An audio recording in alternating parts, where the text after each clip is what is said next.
Selamat pagi, saudara-saudara sekalian yang terkasih. Berjumpa lagi dengan saya, Christian Adam Kautsar, mahasiswa Fakultas Hukum Universitas Katolik Widya Karya Malang.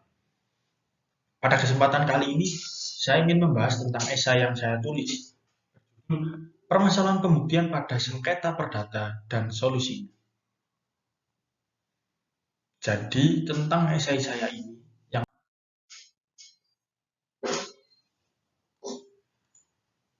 kita mengetahui bahwa manusia adalah makhluk sosial. Kita tidak bisa memenuhi kebutuhan kita sendiri. Dan dalam pemenuhan kebutuhan kita diharuskan untuk berinteraksi dengan manusia lain. Di zaman modern sekarang, dalam kita memenuhi kebutuhan kita, interaksi kita dengan orang lain, tidak jarang akan menimbulkan suatu hubungan privat atau hubungan perdata. Katakanlah kita bisa melakukan perjanjian dengan orang, kita bisa melakukan jual beli dengan orang di dunia modern saat ini. Nah, itulah yang sering terjadi pada saat kita ingin memenuhi kebutuhan kita sendiri.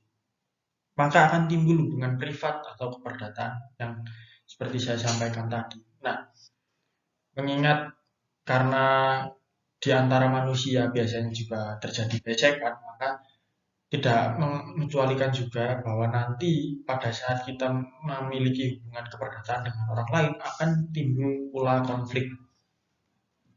Nah, dalam konflik keperdataan nantinya yang akan diselesaikan dalam persidangan perdata. Nah, di hukum perdata Indonesia itu yang diutamakan adalah kebenaran formil, yaitu kebenaran yang dilihat dari sejauh mana para pihak dapat menyediakan bukti-bukti yang bisa mendukung dalil mereka dalam persidangan. Jadi, karena kita bergantung sekali pada kebenaran formil, maka peran penting ada pada pembuktian, yaitu sejauh mana kita bisa menghadirkan bukti-bukti untuk menguatkan hal yang kita dalilkan di pengadilan nanti. Dari situ saya akan membahas dua masalah, yaitu yang pertama, apa saja jenis alat bukti yang diakui menurut hukum perdata Indonesia, dan juga bagaimana solusi untuk masalah pembuktian dalam sengketa perdata di Indonesia.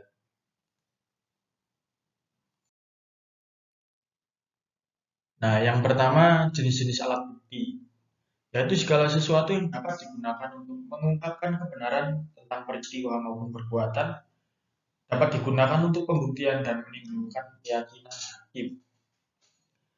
Jenis alat bukti yang diakui dalam hukum perdata Indonesia diatur dalam pasal 164 Virgin Indies Reglement. Apa saja jenis-jenis alat bukti tersebut? Yang pertama adalah bukti surat yang dibagi menjadi 3 kategori. Yang pertama, akta otentik, yaitu akta yang bentuknya sesuai dengan ketentuan undang-undang yang dibuat oleh maupun di hadapan pejabat berwenang tempat akta itu dibuat. Dan akta otentik ini memiliki kekuatan pembuktian yang sempurna.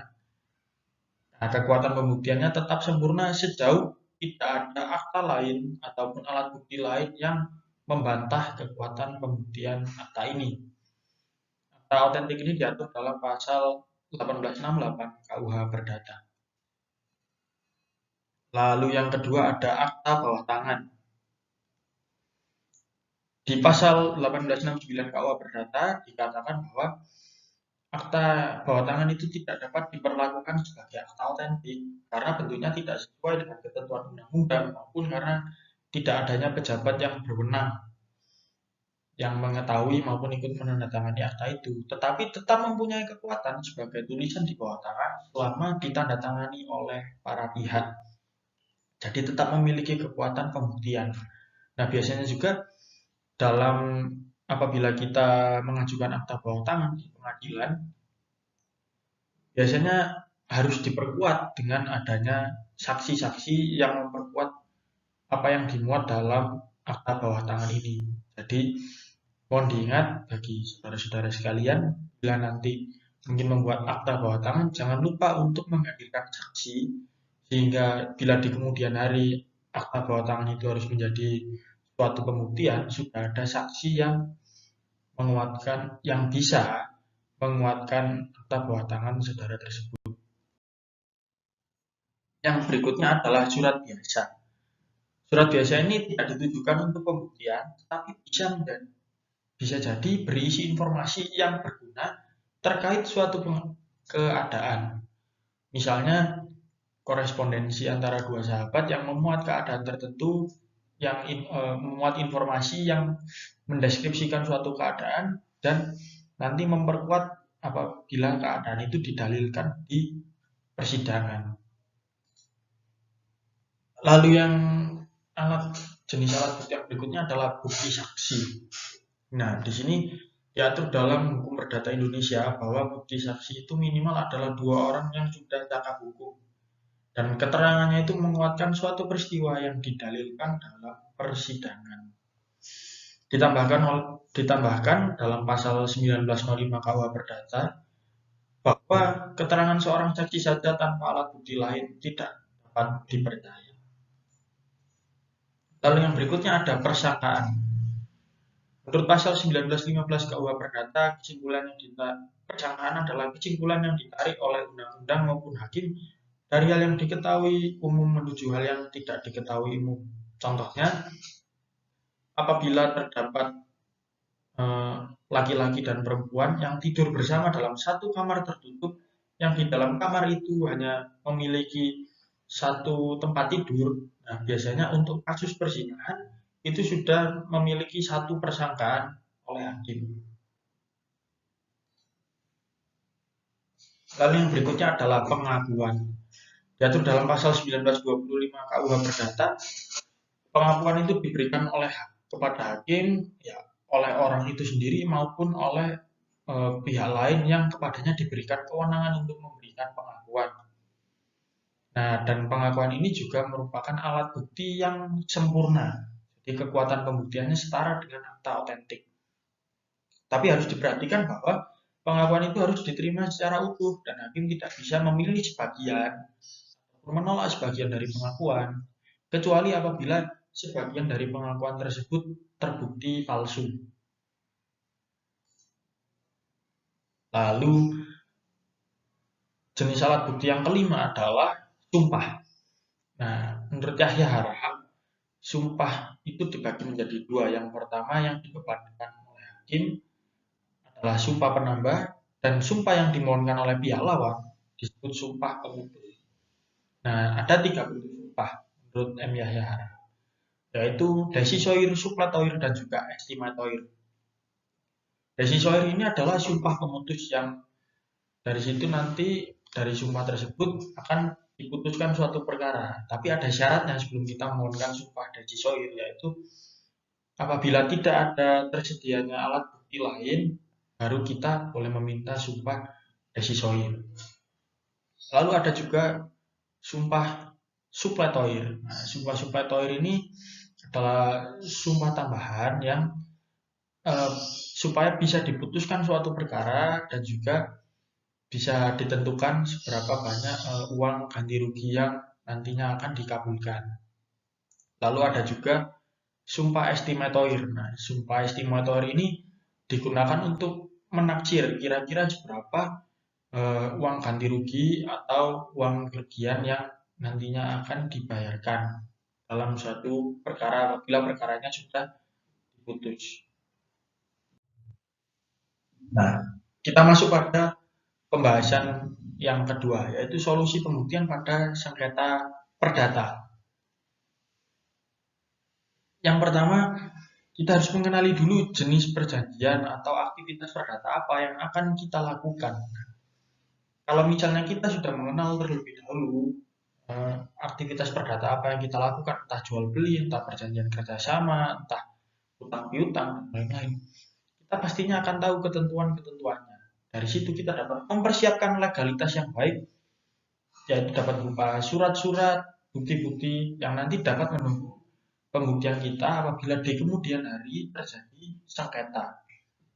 Saran saya di sini adalah apabila dalam aktivitas perdata saudara nanti sudah disediakan misalnya sudah ada undang-undang yang mengatur bentuk akta otentiknya, akan lebih baik bila menggunakan akta otentik karena memiliki kekuatan pembuktian yang sempurna.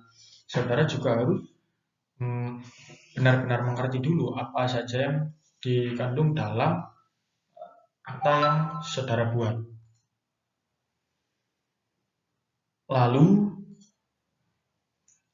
apabila memang sudah terlanjur ya, misalnya saudara belum tahu lalu sudah terlanjur terikat dalam suatu aktivitas perdata maupun suatu perjanjian, nanti apabila terjadi sengketa, maka saudara harus bisa memberikan keterangan yang lengkap dan jujur sesuai dengan pengetahuan saudara.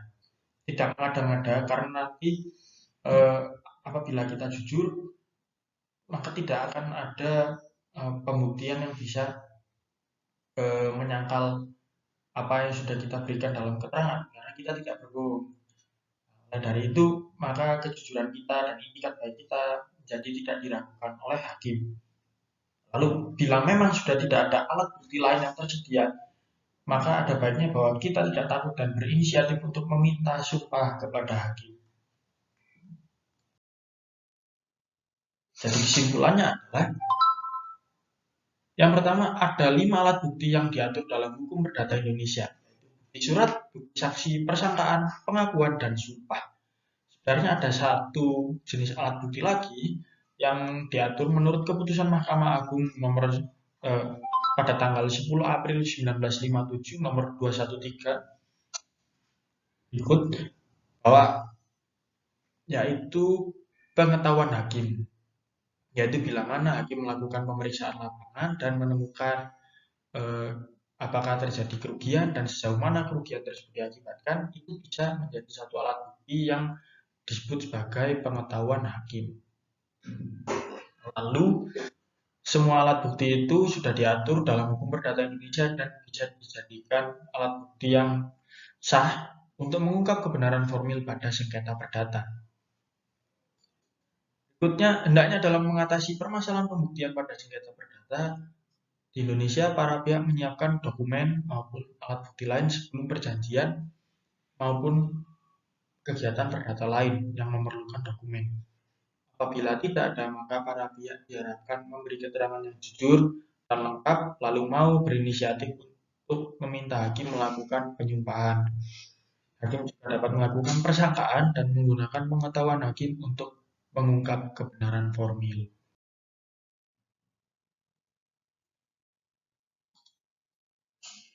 Terakhir, saran saya hendaknya dalam melakukan kegiatan perdata, masyarakat dapat mempersiapkan legalitasnya terlebih dahulu, sehingga dalam terjadinya perkara, nanti tidak kesulitan untuk membela haknya.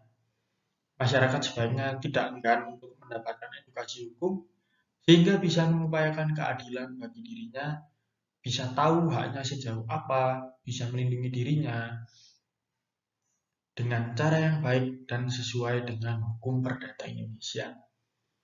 Sekian yang ingin saya sampaikan pada kesempatan kali ini. Apabila ada kekurangan, mohon maaf. Untuk kritik yang saran dan membangun, silakan ditulis di kolom komentar. Terima kasih, selamat siang, berkah.